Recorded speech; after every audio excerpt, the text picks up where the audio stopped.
Tonight on 2020. She said, but Mom, I'm so close. I really want to finish my recovery, but I don't feel safe there now. Beautiful women looking for help after being destroyed by drugs and alcohol. But they say this man, owner of a string of rehabs, sabotaged their getting clean. This is where he took you to get high for 3 days? Yes. Branded the rehab mogul, he's unconventional, making millions while helping his clients battle addiction. It saved my life, and it saved a lot of people's lives. But now he's battling lawsuits.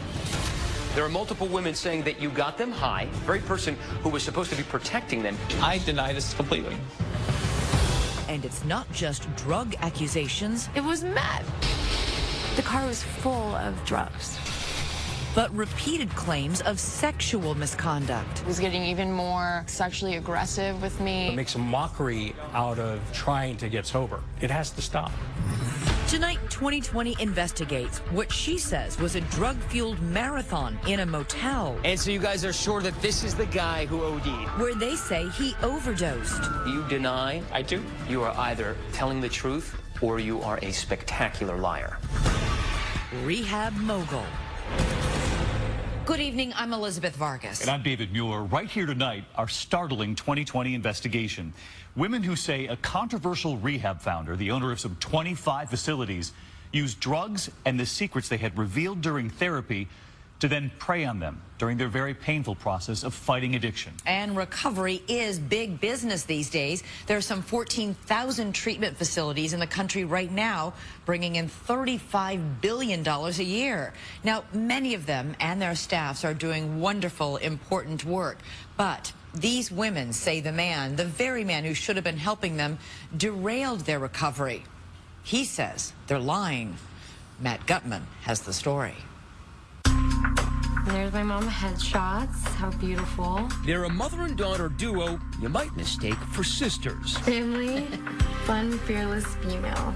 Amanda Jester and her mother, Thayer, are best friends.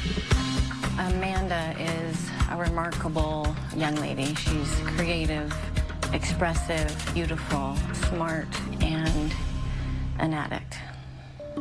How does that last adjective inform who she is? It changes who she is completely. Amanda is 29 years old and an alcoholic who has also struggled with drugs. Growing up in Seattle, she was the adored only child of Mother Thayer. There were Easter egg hunts and piñata parties, hikes on the rugged trails of Washington, even mother-daughter dress-up as Dorothy and Glenda the Good Witch. But like those characters, they soon found themselves in a strange and foreign land, embarking on a journey, one they wished they never had to take. When Amanda was 16, she began drinking heavily. Addiction has been destroying Amanda's life, and she knows it. When I drink, my life goes downhill very fast. She becomes angry and defiant and obnoxious. What is it like being the mother of an alcoholic? It's terrifying. I tried tough love, hard love, soft love, up-down love. Thayer learned that addiction is one ailment love can't cure. And so last year, when Amanda hit rock bottom, desperate to get sober, Amanda reached out to a friend. I just got to that miserable, miserable place, and I asked him, do you know where I can go? Do you know, like, a solution? And he recommended CRLA. He did. CRLA, or Community Recovery of Los Angeles. Community Recovery is a constellation of over 24 sober living houses and outpatient clinics in California and Colorado. Amanda would be treated at a luxe villa in Malibu. Here are images from their self-produced documentary called Loaded. Private chefs, pool, Malibu, really, really cool self-care groups, codependency groups. Also, individualized therapy, yoga, and excursions. Break. All of which doesn't come cheap. According to its website, a stay typically costs about $40,000 for 90 days, but not for Amanda. She says she was offered a virtually free ride via a scholarship. It sounded like a dream come true. It sounded like an answered prayer. This is the man offering the miracle. He's the founder of Community Recovery, Chris Bathum. He's an eccentric rehab entrepreneur. I hope I don't hit a camera. With some unconventional hobbies, like knife throwing and blow darts. There we go. Never really shoot anybody, except maybe once. He gave us a tour of his flagship facility. It's the kind of the middle of the community where people eat, where they hang out. 25 acres in the Malibu Hills. It's a nice place. Inside, there's a fire pit. Outside, some unique features. A lagoon, an enormous yurt, even a sweat lodge for meditation sessions. It gets pretty hot inside. He introduced us to clients who credit him and his program with stunning transformations. It saved my life, and it saved a lot of people's lives. I think that he genuinely cares. I mean, it's just amazing. It's amazing what this place has done for me. Before AA was formed, And helping clients hasn't exactly hurt Bathum's bottom line. Community Recovery's cashed in big in the booming billion-dollar addiction business, billing insurance companies for services and treatments, allowing Amanda and others on scholarship to attend at virtually no cost to them. In the last 2 years, Community Recovery's annual revenue has soared from $3 million to $30 million, according to Bathum. What percentage of this business do you own? 70.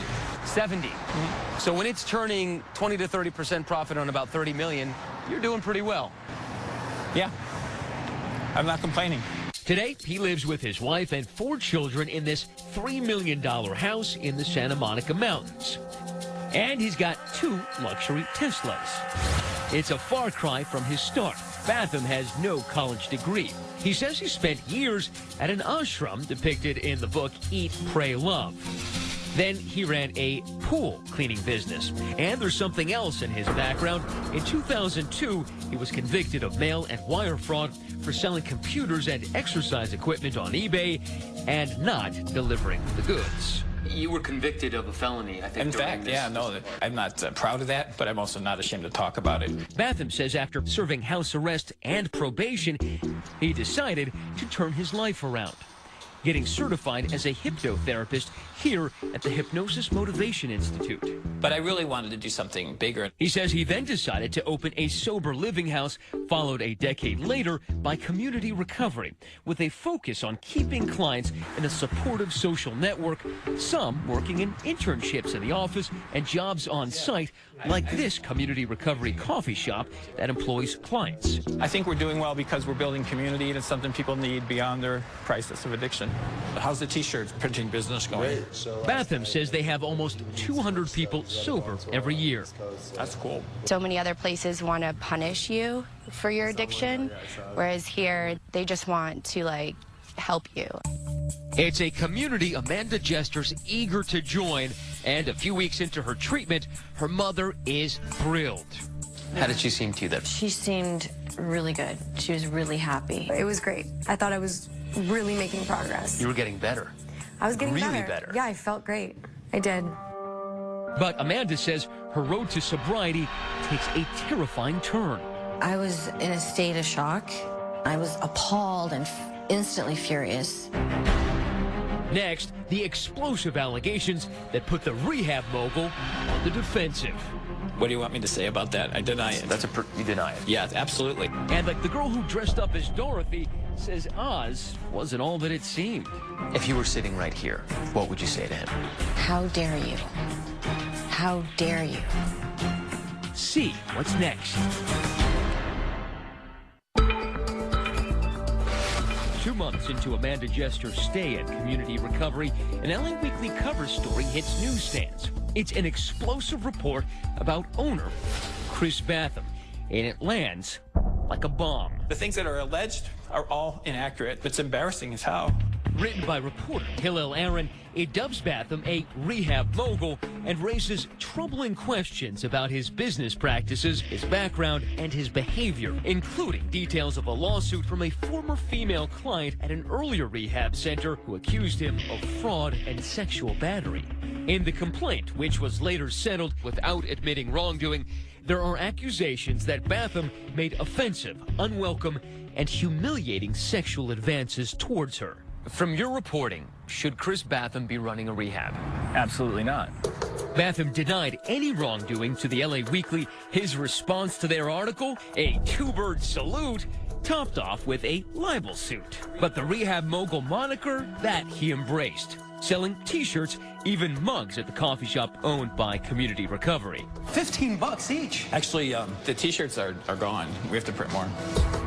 Amanda's mother, Thayer, says she attended a meeting for family members of clients in which Bathum breezily dismissed the accusations. He just made light of it. He just said, they're coming after me because I'm successful, I'm unconventional, and I wanted to believe it.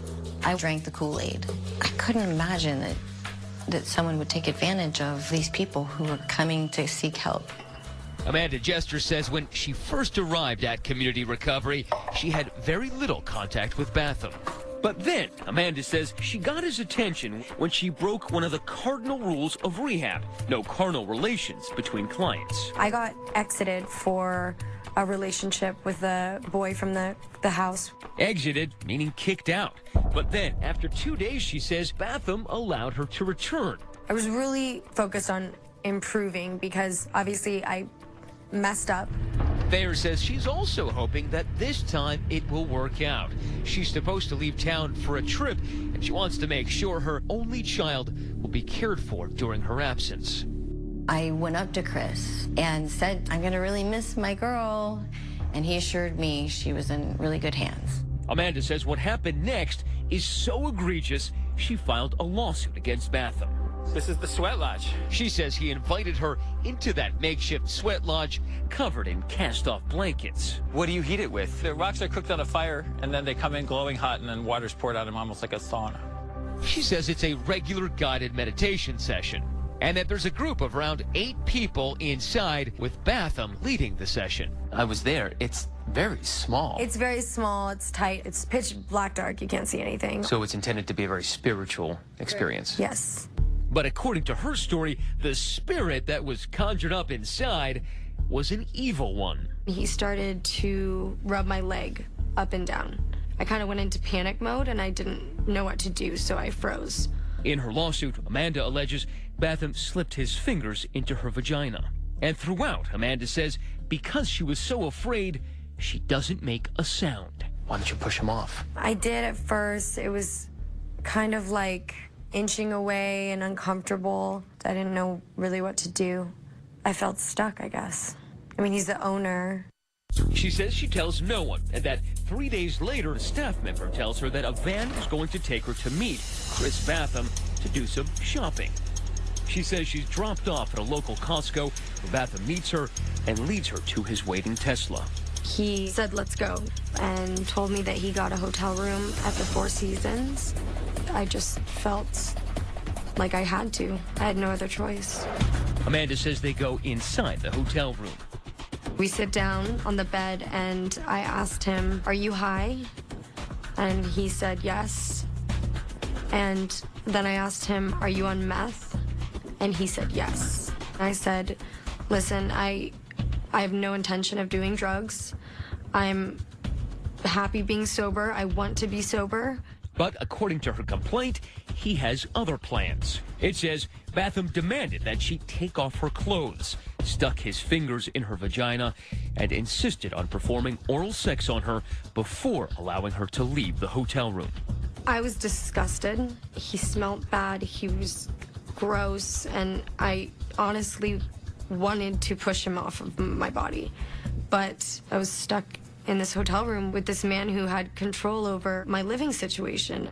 I have no credit card, no money, no cell phone. I felt like I had no choice. Amanda says when she returns to the house, she doesn't feel right. My head started being tingly, my eyes were dilated. She says she realizes she's high, and now she says she knows what happened. I did not do methamphetamine. He had it on his fingers and injected it through molesting me. Apparently, you can get high that way. Amanda says she's in shock and despair. And this time, she says she goes directly to 2 staff members to tell them what happened. I was told to not tell anyone. But then Amanda decides to tell her mother what she says happened to her in the sweat lodge and the hotel. What went through your mind? I was appalled and instantly furious. But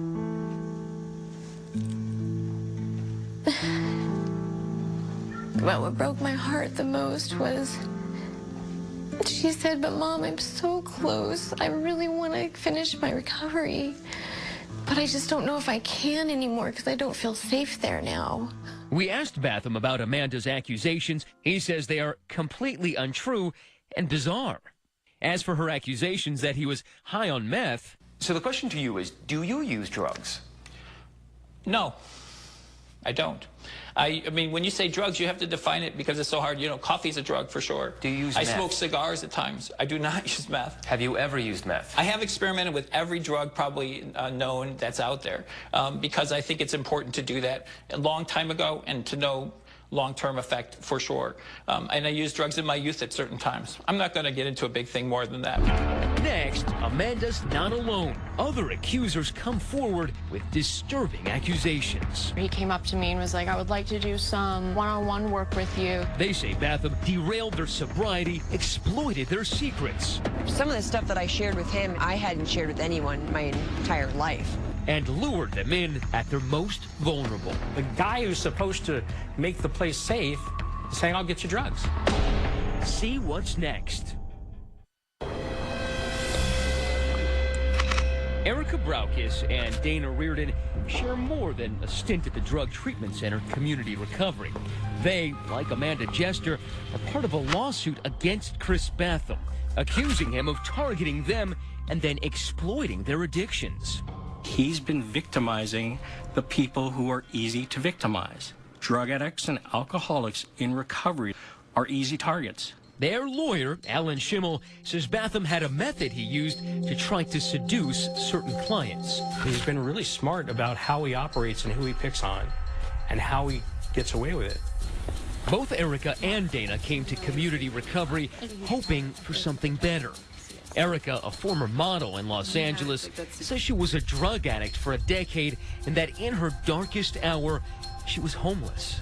You'd blown through all the money you made during modeling, right? I had no money, no car, no phone, no job, no contact with my parents or family. Dana Reardon says heroin also controlled her life, with a devastating impact on her family. I've just put them through absolute hell. And the drug was so powerful that I was willing to say goodbye to loved ones just to get that next fix. In Dana's first months at Community Recovery, her mother, who asked that we not show her face to protect her business, says Dana was thriving.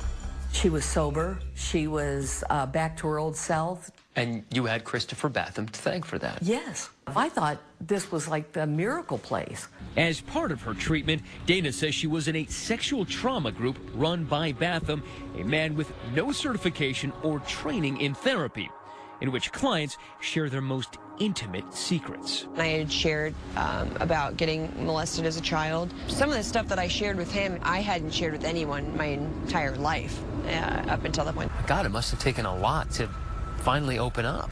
Yeah, because I felt comfortable there, and he sets it up that way. And afterwards, he thanked me for being courageous and sharing about it. Then I started Facebook messaging with him. That's how I would communicate with him. She provided us with these messages in which she says he tells her, "You are loved here, girl."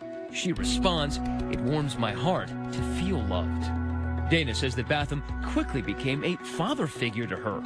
He would say that I was special. Are you susceptible to compliments like that? Very much so, and I think you need that when you're that beaten up and vulnerable and broken. I had no self-esteem. It just made me feel really, really, really good about myself for the first time in a long time. Just like Dana, Erica says she too attracted Chris Bathum's attention in a sexual trauma therapy group.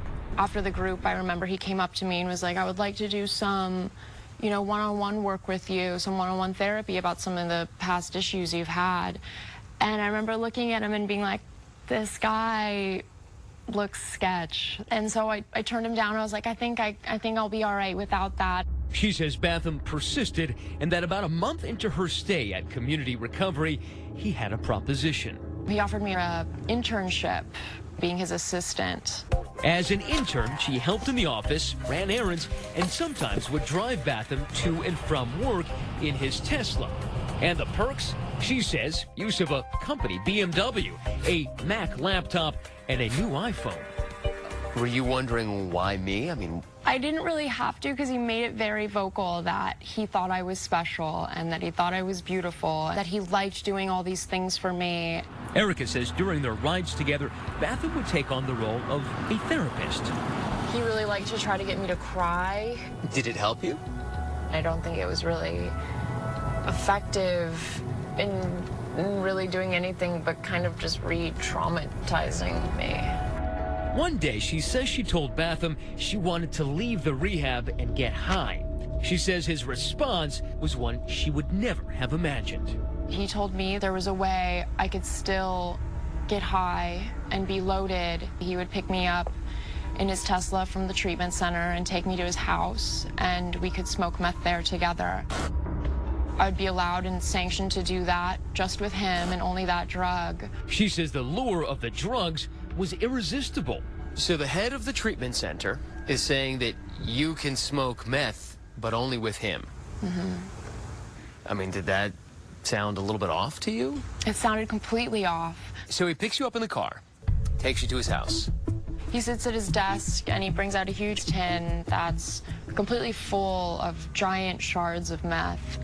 And then we both got really high, or at least I did. You had to fight, I imagine, to stay sober for 6 months. This is not an easy thing. Yeah. And so going back to using, that must have felt like an enormous defeat. I felt a lot of shame.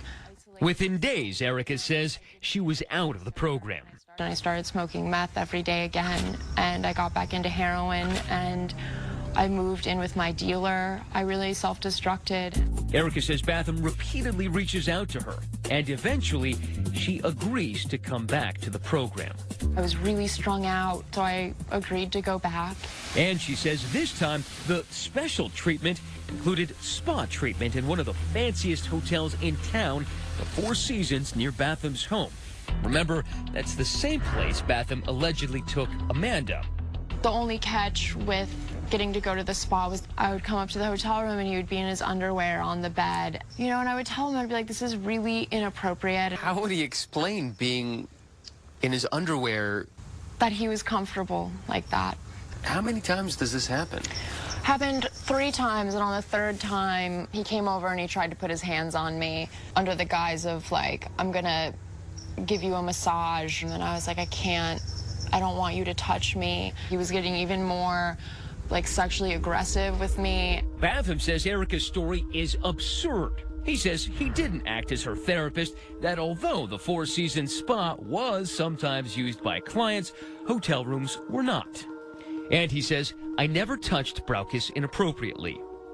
As for Dana, Bathum says he, quote, never heard her disclose anything about her past or trauma, calling that utter nonsense. But Dana, too, says that Bathum did drugs with her and tried to have sex with her. She says she and Bathum and 2 other female clients were at this Malibu motel, once a place reportedly frequented by James Dean and Marilyn Monroe, but like the upholstery there, the glory had faded.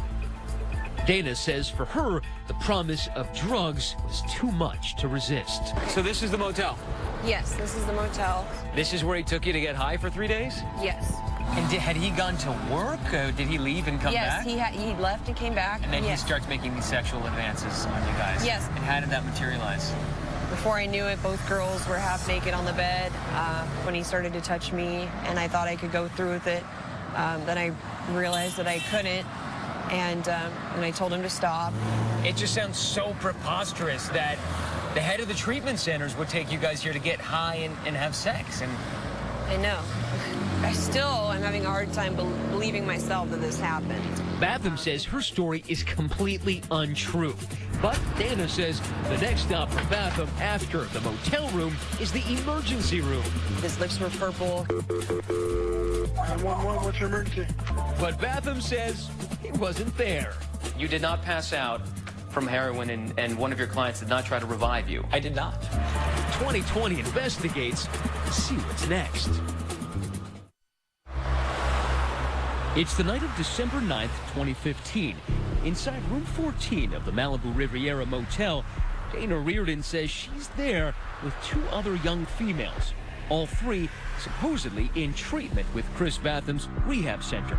She says it's the continuation of a marathon meth binge and that, ironically, Bathum himself is running the show.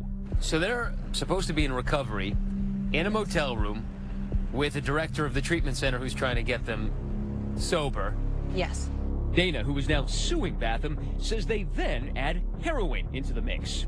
And when that heroin goes in, she says for Bathum, it's lights out. I said, Chris, are you okay? Are you okay? His eyes rolling back in his head, and he said, yeah, I'm fine. And I know that I've seen this before. And I said, he's not okay. He's not okay. And he was gone. You think he was gone. A dead man? He was, yes. Well, we couldn't feel a pulse. Like I said, his lips were purple. It was pretty terrifying. Dana says that as the scene descends into chaos, she screams and pounds on Bathum's chest. And a hotel employee shows up to help. 911, what's your emergency? Wake up. I think we have an... Hello? Do you have an unresponsive, please, at the Malibu Riviera? Is he awake? I'm not quite sure at this point, but he's breathing. Hey, we're en route to overdose. Room 14? Yes, sir. A 50-year-old male. The ambulance arrives, and police records later note OD Christopher Bathum transported to Santa Monica Hospital. And as for Dana, she says she ran from the room. Did you hear from him afterwards? Yes, he sent me a message saying, so here's the deal. She says this is that Facebook message. The story is that I was at the motel to help another client. She OD, and they were there and saw me go with her to the hospital. So he was letting me know that if it was to come up, that's the story I would tell. She says he later sent these messages. It turns out no one even say anything. Close call, though. Now, 6 months later, we ask Bathum about that night. Have you used meth or heroin recently? No. Okay, so I have a question. On December 9th, 2015... I know what you're asking about. I can't respond to it because of the nature of the deal and because of the clients involved. I have to ask this question because it is incumbent on me to do so. It says here, December 9th, 2015, Fire Department, Engine 71. Totally familiar with the whole story. Takes Christopher Bathum, male, 50, OD. Took you to Santa Monica Hospital. That's what it says. Right. Do you deny? I do. How do you deny it? I mean, I'm not going to, I can't explain more. You did not do heroin that night? I did not.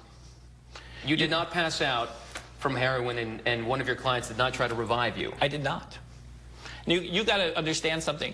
You're in a world of accusation. You understand why I understand that... You're in a world of accusation that's amazingly complex and has people saying things from all kinds of crazy things that come out in a trauma-filled world. I can tell you that there's certainly easy ways to explain that, and that actually have been... abstractly explain how it could be falsified. Identity theft, which is already being investigated by the Sheriff's Department. You'll find my name in dozens of places in dozens of cities over Southern California in that period of time that I wasn't in, that someone was representing me. Dozens of places, yes, in which your identity has been used falsely. Yes. This isn't exactly an unusual crime in this day and age, unfortunately.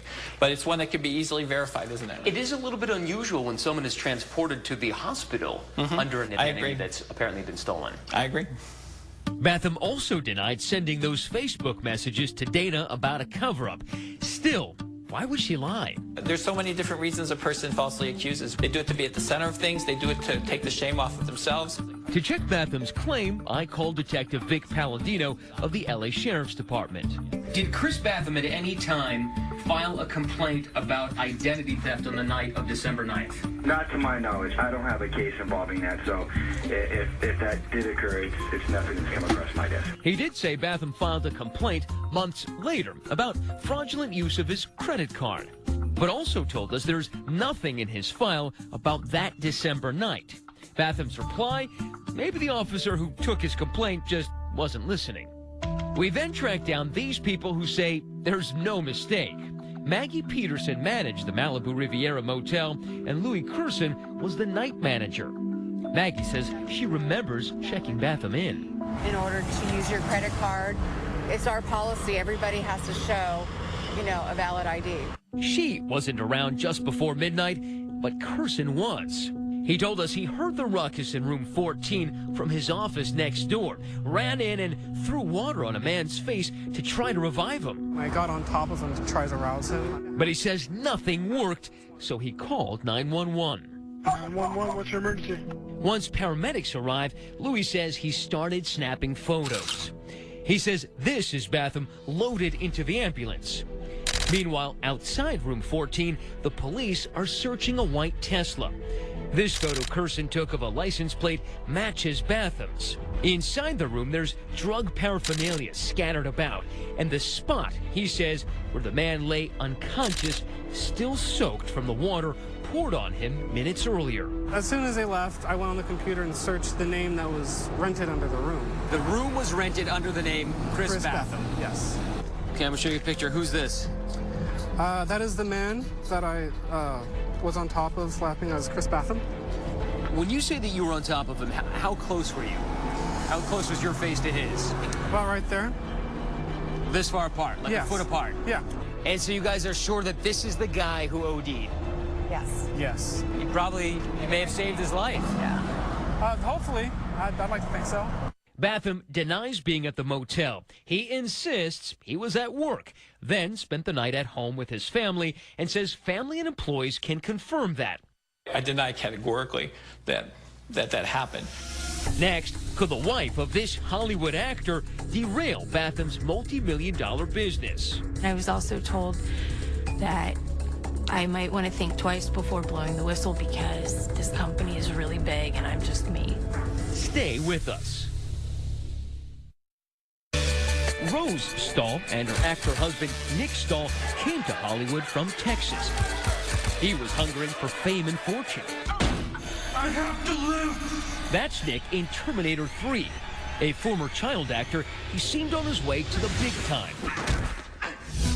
But Rose would discover that he had a hunger of a different kind, one that would strain their marriage. Terminator 3 star Nick Stahl has checked into rehab. Nick sought treatment at several rehabs, including community recovery. And Rose, who says she was an alcoholic, also longed for a sober community and says Bathum became a kind of guru for her. Chris is really smart. He reads people very well, deeply caring. She says Bathum eventually hired her as his personal assistant. I ran errands for him and kept his calendar. Then last year, a turning point. She says Bathum, who she loved and trusted, was acting irrationally. I just looked at him and I was like, he's high. He's high.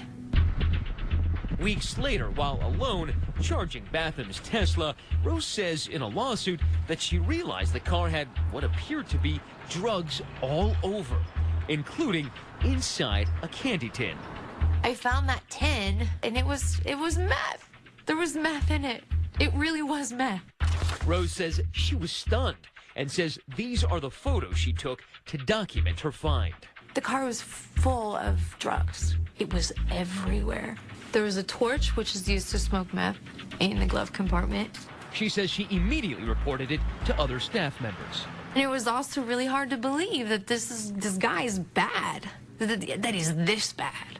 There's an allegation by Rose Stahl that she found a significant quantity of methamphetamine in your car. She's definitely lying. If she's saying that she found methamphetamine in my car, she's definitely lying, as though it was mine. So it could be someone else's methamphetamine in your car. I have no idea. I can't speculate on that. But Rose says she was now angry that Bathum wasn't forced out of the company. I stormed out and I screamed something at the, if you're not going to hold him accountable, I'll hold him by myself. Eventually, Rose was fired and she sued for wrongful termination. And I was also told that I might want to think twice before blowing the whistle because this company is really big and I'm just me.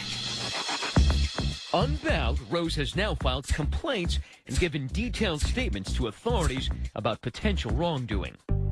Meanwhile, Insure Blue Shield was also digging in, and in a report, their investigator alleged potential fraud and multiple instances where medical records have not supported the services billed. The investigator did a very little research. He talked to 2 people. It's blatantly false in many places.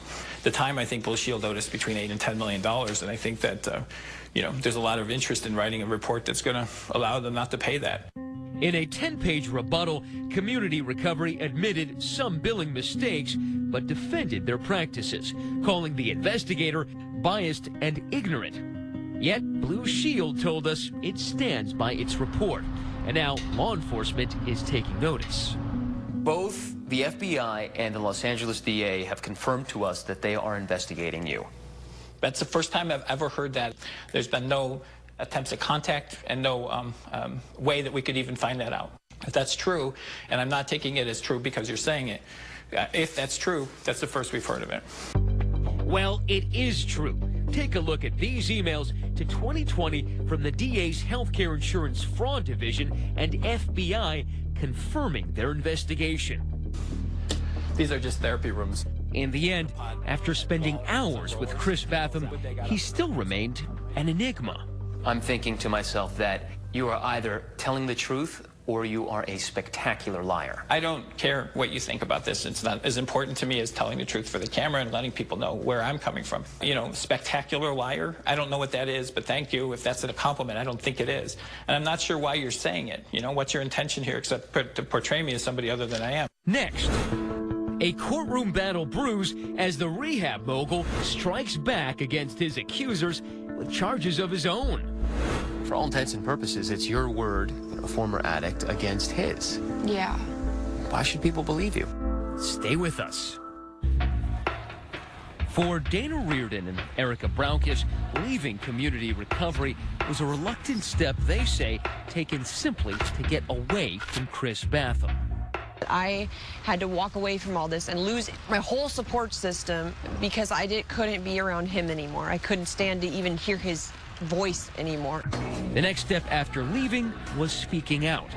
Erica says the catalyst for her was meeting other women who claim they had similar experiences with Bathum. He has to be stopped. That's the mantra of my clients. There are now 6 women who have filed lawsuits against him with similar allegations, including drug use and improper sexual advances. There are multiple women saying that you got them high when they were in treatment, the very person who was supposed to be protecting them. I deny this completely. So all of them. But don't you think that it is a bit odd that there are so many women coming out of the woodwork? It is odd. I agree. It's uncomfortable and it's embarrassing and it hurts. But I just have to tell you what I'm going to tell you. I'm going to tell you the truth about this and move forward with it. Bathum is countersuing Erica, Dana, and Amanda for defamation, saying they've made false allegations against him after they were caught using drugs and engaging in other inappropriate behavior. He's also contesting Rose Stahl's lawsuit and countersuing her for defamation. We're going to fight these to the end, to the bitter end. If we have to take these to a jury, we'll take these to a jury. He promises specific statements from witnesses that he says will contradict the women's claims. For all intents and purposes, it's your word, a former addict, against his. Yeah. Why should people believe you? This isn't about having people believe me. It's more just being able to tell my story, and if there's other girls out there who this happened to, just let them know that, like, it's okay and you can leave. Erica says she's been sober for over a year. She's now the assistant manager at a store. Dana is now in a sober living home. She says she's been sober for over 2 months. But Amanda Jester says despite being sober for a month, she's still reeling from the experience. It's been brutal. I have really bad nightmares about him, that I'm like hiding from him. I'm just hoping to get better and stay sober. As for Bathum's lawsuit against LA Weekly, it was dismissed after Bathum failed to respond to a filing. He says he's focused on the business of saving addicts. We're going to keep doing the work, and all they can do is move forward with that. Have you changed the way you interact with patients? I'm much more careful about not being alone with clients, and I never allow that. A policy his accusers say is too late in the making. Amanda's mother, Thayer, says the stakes couldn't be higher. She went to get help, and she was hurt further. I've raised my daughter to fight for what's right, so I'm glad she is. I pray that she'll be okay. This is a battle that may well be played out in court. So our question to you tonight is, do you believe Bathum or his accusers? Let us know on Facebook and on Twitter. Use the hashtag ABC2020. And of course, if you'd like resources for dealing with addiction, you can go to our website, abcnews.com. Just click on 2020. I'm David Muir. And I'm Elizabeth Vargas. Thanks so much for watching. And remember, 2020 can be watched any time of day, all weekend long, on demand and DVR. So from all of us here at ABC News, good night.